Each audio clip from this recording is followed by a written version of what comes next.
Josef Newgarden tops key Friday practice at Milwaukee Mile as IndyCar returns to historic oval. The NTT IndyCar Series made a long-awaited return to the Milwaukee Mile on Friday for its first official practice session since 2015. Under warm and humid conditions, with the skies alternating between dark clouds and bright blue, the session set the stage for a competitive weekend.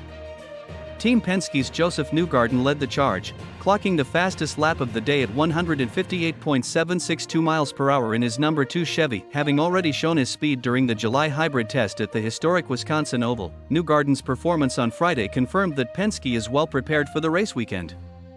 His teammates also put in strong performances, with Scott McLaughlin finishing 5th at 157.581 miles per hour and will power close behind in 11th with a lap of 156.539 mph. Scott Dixon of Chip Ganassi Racing secured the second fastest lap, hitting 158.080 miles per hour in his number 9 Honda.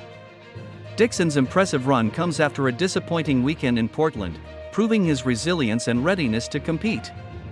Arrow McLaren's Pato Howard also bounced back from a tough time in Portland, securing the third spot with a 157.750 miles per hour lap in his number 5 Chevy.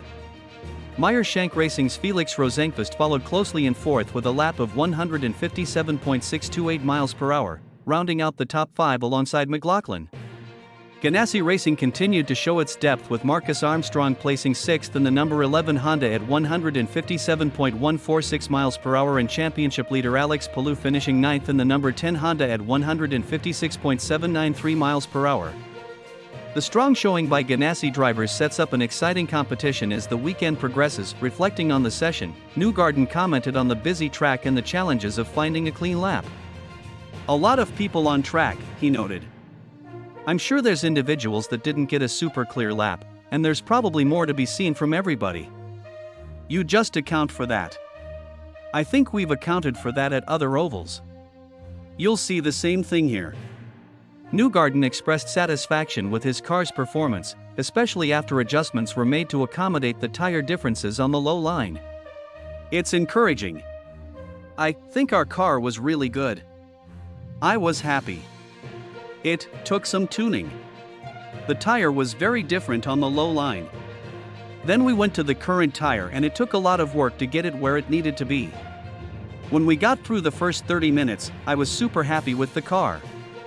The team did a great job feeling comfortable. Yeah, I think Team Chevy did a good job, too, at least from what I've seen preliminarily. The practice session wasn't without incident. Ed Carpenter Racing's rookie driver, Christian Rasmussen, experienced the only crash of the day.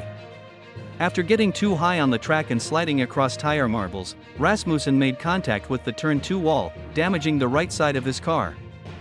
Fortunately, the Danish driver was uninjured, and the team expects to have the car repaired and ready for Saturday's action. Friday's practice session, the only one scheduled for the weekend, was more structured than usual.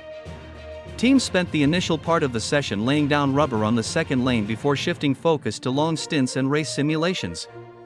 With just one practice session to fine-tune their setups, teams made the most of the 90 minutes in preparation for what promises to be an intense and competitive race weekend at the Milwaukee Mile.